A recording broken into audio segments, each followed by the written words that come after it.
एक वेदमती माता हुई।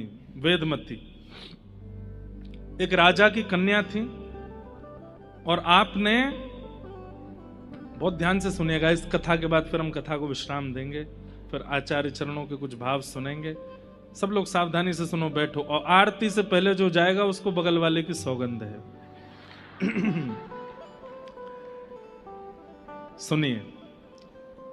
तो वेदमती, उन्होंने घनघोर तप किया, और तप के पीछे उद्देश्य क्या था कि साक्षात नारायण भगवान मुझे पति रूप में प्राप्त हो जाएं। तो वेदमती, जब ये इनके वेदों के स्वरों से इनका प्रादुर्भाव हुआ था, ये अयोनिजा थी, माता पिता इनके वैसे भले ही थे, पर इनका जन्म किसी माता पिता से नहीं हुआ था। एक प्रकार से वेद ही कन्या का रूप धारण करके आए वेदमती।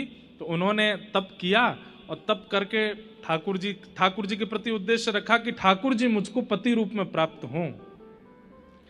आपकी तपस्या अंत होने वाली ही थी, तभी रावण आ गया, और रावण ने इनके केश पकड़ करके इनका तप भंग करना चाहा। तो तप का कुछ क्षण ही रह गए थे तप पूर्ण होने में, तभी रावण ने आकर के इनके केश पकड़े। तो इन्होंने अपने किसी शस्त्र से अपने जो केश रावण ने पकड़े थे उस बीच से अपने केशों को काट दिया, और जो बचा हुआ शरीर था उसको योग अग्नि में प्रविष्ट करके भस्म कर दिया। एक प्रकार से अंतर ध्यान कर दिया। लेकिन इनकी तपस्या पूरी हो गई थी। इन्होंने जाकर के ठाकुर जी से कहा, ठाकुर जी मेरा तप तो हो गया, लेकिन रावण बीच में आ गया, तो आपके दर्शन नहीं हो पाए, आप प्रकट नहीं हो पाए, अब मेरी तप का फल मुझे कब मिलेगा? तब ठाकुर जी बोले, हम राम बन करके आ रहे हैं, और जब हम दुष्टों का दलन करने के लिए वन में जाएंगे तो सीता जी उस भयावह रूप को देख नहीं पाएंगे, इसलिए सीता जी पावक में प्रवेश कर जाएंगी, अग्नि में प्रवेश कर जाएंगी। तब सीता जी का रूप धारण करके तुम आ जाना साथ में, और आगे की यात्रा, और तुम्हें बदला भी लेना है। ये रावण ने तुम्हारा जो है तप में विघ्न डाला, इसलिए तुम आगे की यात्रा में संग चलना। तुम्हारे सामने हम दुष्टों का दलन करेंगे, फिर रावण तुम्हारा अपहरण करेगा, फिर तुम्हारे रावण की नगरी में रहने के कारण ही हनुमान जी जाकर के, जैसे उसने तुम्हारी तप में विघ्न डाला, उसकी पूरी नगरी को जला देंगे, फिर हम आकर के रावण का वध करेंगे, तुमको वहां से ले लेंगे, तो तुम्हारी जो इच्छा थी कि मैं पति रूप में मिलूं, ये पूरी हो जाएगी। वेद माता बोली ठीक है, और वही हुआ। जब राम जी आए तो सीता जी अग्नि में प्रवेश कर गई। फिर छाया की जो सीता जी आई वो यही थी, वेदमती। यही सीता जी का रूप धारण करके आगे गई, और फिर रावण का भी बदला पूरा हो गया, और इनकी इच्छा भी पूरी हो गई कि राम जी मुझे पति रूप में प्राप्त हों। पर बात आकर के कहां रुक गई? तुम्हारी तो इच्छा थी कि हम तुमको पति रूप में मिलें, पर हमारा तो संकल्प है कि हम एक ही पत्नी व्रती रहेंगे, इस काल में एक पत्नी व्रती धारण करेंगे। अब एक प्रकार से तुम हो सीता जी के रूप में, लेकिन हो तो दूसरी कन्या ना, इसलिए अब तुम दोबारा अग्नि में प्रवेश कर जाओ। और उसके लिए पूरी लीला रचा करके राम जी ने सीता जी को वहां वाल्मीकि जी के आश्रम गई, और वहां से अग्नि में प्रविष्ट हो गई। वो वेदमती माता प्रविष्ट हुई हैं, और जो वास्तविक सीता जी हैं वो पुनः राघव जी के साथ में आ गई हैं। इस प्रकार से पूरी लीला हुई। लेकिन वेदमती बड़ी नाराज हो गई, बोले कि भगवान, क्या तप में तप करने वाले की ही इच्छा होती है, ठाकुर जी की इच्छा नहीं होती?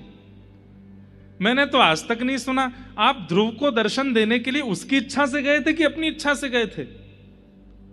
ठाकुर जी बोले, हम गए तो अपनी इच्छा से थे। बोले, ध्रुव को दर्शन करने में आपकी इच्छा है, प्रहलाद को दर्शन देने में आप नृसिंह बन के अपनी इच्छा प्रकट कर सकते हो, लेकिन वेदमती को पत्नी रूप में स्वीकार करने में आपने कैसे कह दिया कि तुम्हारी इच्छा थी, मेरी इच्छा तो नहीं थी? मेरी इच्छा अभी अधूरी है, इसको पूरी कीजिए। तब ठाकुर जी बोले, कोई बात नहीं, हम श्रीनिवास वेंकटेश के रूप में आएंगे, और आप पद्मावती बन करके आना, और हम आपको स्वीकार करेंगे, आपके साथ विवाह करेंगे। तब भगवान तिरुपति बन करके आए, और तिरुपति बन करके तिरुपति यहां पर श्रीदेवी, भूदेवी और पद्मावती 3 पत्नियां हैं श्री ठाकुर जी की। ये पद्मावती कौन है? वही वेदमती पद्मावती बनकर के आई और ठाकुर जी ने उनको स्वीकार किया। ठाकुर जी की किसी भी लीला पर आप संशय नहीं कर सकते। हर एक लीला के पीछे एक रहस्य कथा है और आचार्य चरणों से आप उसका समाधान पा सकते हो। इसलिए ठाकुर जी की कथा क्या है? रसमालयम। उसमें त्याज्य वस्तु कुछ भी नहीं है। आप अगर ये कह दो कृष्ण की ये लीला, रास लीला को हम स्वीकार नहीं करते, तो आप गलत हो। आप रास लीला की सार गर्वता को जब देखने के लिए जाएंगे तो ऐसा सार छिपा है, बस वो प्रकट रूप में दिख नहीं रहा है आपको। धर्मस्वनिष्ठित पुंसाम विश्वक्सेन कथा सुयः। बोले आपके द्वारा प्रदत्त किए गए समस्त भावांजलियों को ठाकुर जी ने स्वीकार किया। इसका प्रमाण मिलेगा किसी सत्संग में जाकर के बैठना। अगर सत्संग में बैठे बैठे समय का पता ना लगे और खूब आनंद आने लग जाए तो समझ जाना अभी तक जितने भी प्रस्तुत हमने ठाकुर जी को किए सब स्वीकार हो गए। और तीर्थ यात्राएं करवा लो, फूल के बंगला बनवा लो, ठाकुर जी के 56 भोग लगवा लो, ठाकुर जी की आरती करवा लो।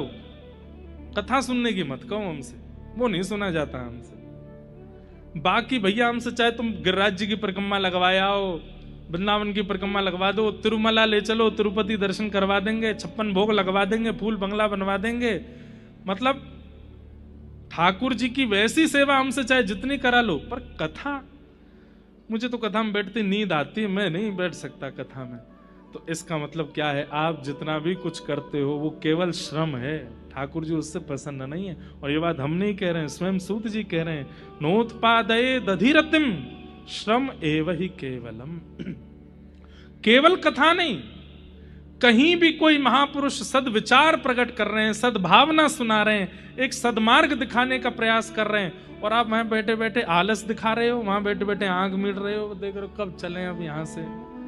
ये जो आलस्य है आपका, ये इस बात का प्रमाण करता है कि आपके द्वारा अब तक जो कुछ भी किया गया वो केवल आपने किया है, ठाकुर जी ने रिसीव नहीं किया उसको।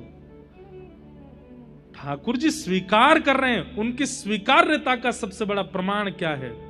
कथा में रुचि होना, सत्संग में रुचि होना, भगवत वाणियों में, वैष्णव वाणियों में रुचि होना, इस बात का प्रमाण है। हनुमान जी महाराज बैठे थे कथा में, इतनी भाव से कथा चल रही थी कि हनुमान जी रो रहे थे, हे मेरे राघव, हे मेरे राम, हे मेरे रघुवीर, हे मेरे प्रभु, ऐसे कह करके रो रहे थे। ठाकुर जी से देखा नहीं गया। ठाकुर जी पहुंच गए। हनुमान ऐसे क्यों रो रहे हो? मैं आ तो गया। रोते हुए हनुमान जी बोले, ठाकुर जी अभी 2 घंटा की कथा रह गई है, बाहर वेट करो, अभी पहले कथा सुन लूं। अरे मैं प्रत्यक्ष आ गया हूं, नेत्र खोलो, देखो मुझे। नहीं भगवान। बोले कथा में ऐसा क्या है जो मुझ में, मेरे प्रत्यक्ष दर्शन में नहीं है? तो हनुमान जी कहते हैं, आंख खोल के देखूंगा तो केवल 2 नेत्रों को दिखते हैं, पर नेत्र बंद करके जब कथा सुनता हूं तो रोम रोम को आप दिखाई देते हो। मन को, बुद्धि को, चित्त को, विचारों को, प्रत्येक इंद्रियों को आपका अनुभव होता है नाथ। इसलिए 2 घंटा कथा रह गई है, बाहर बैठो आप, पहले कथा सुनूंगा। इसीलिए प्रभु चरित्र सुनवे को रसिया, राम लखन सीता मन बसिया।